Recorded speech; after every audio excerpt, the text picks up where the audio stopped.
Hi everyone, my name is Felipe Martínez from Colombia. I'm a teacher of elementary school of math, science, and English in third grade.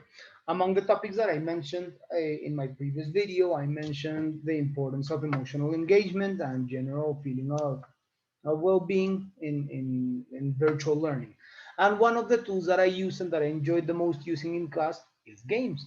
I'm a big fan of board and card games, and I'll show you just a couple of games and one of their uses for each of them that I use in the classroom. This helps keep my students motivated and enjoying the classes, even though they're virtual and even though we're in the same of a pandemic, in the middle of a pandemic. Sorry.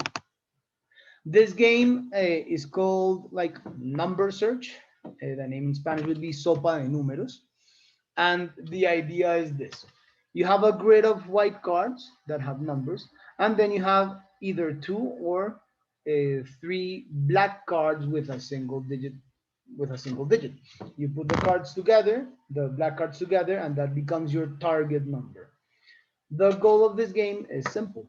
You just need to get this number by like making a path with addition, subtraction, multiplication, or division with these numbers to find this number as a result. I mostly do this as a warm up, mostly with my third graders in the second half of the year because by then they have already practiced a lot multiplication, division, addition, and subtraction facts.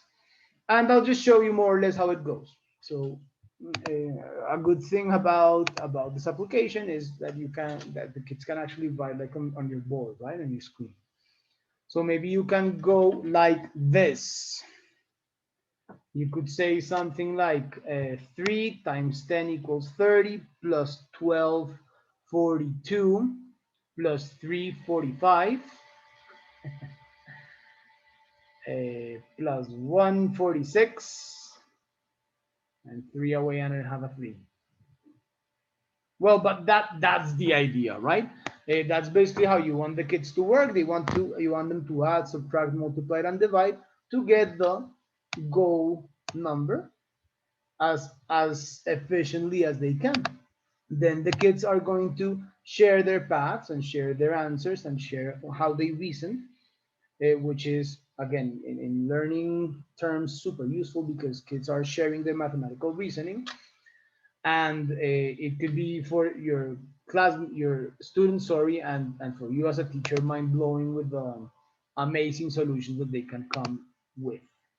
Another game that I really enjoy and that I use in my language classes is this one. It's called Story Cues. Uh, we can play it in many ways. I'll just show you three of them. One of them is that I just display the image and I give them with a timer 5 minutes to write a story that includes all of the images. And it doesn't have to be exactly a walkie-talkie or a radio, but this could be a communication or a call or an adventure, you know?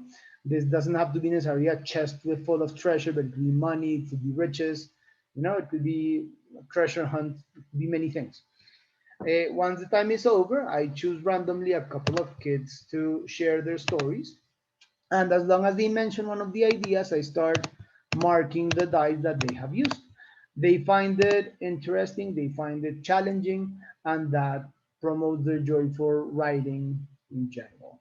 Another way to play this game is to choose just one image and give your students 1 minute to write as many words as possible that are related with this image.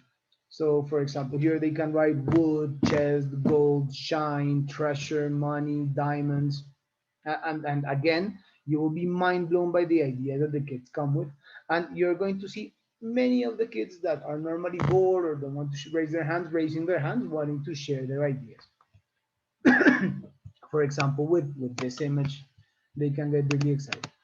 The last idea that I'm going to share with you is this one. So you can choose, oh, sorry, you can just choose three dice and ask your students to either think for a minute and tell me and explain why what the three images have in common. So maybe they can all say that they all have to do with communication because this is a radio, chimpanzees or monkeys communicate, and a smile is a way of communicating.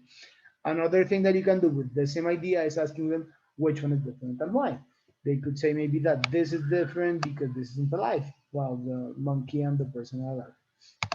I think that gaming in class with a purpose and with a structure is going to be very helpful for your students to stay motivated, to stay engaged, and to continue learning.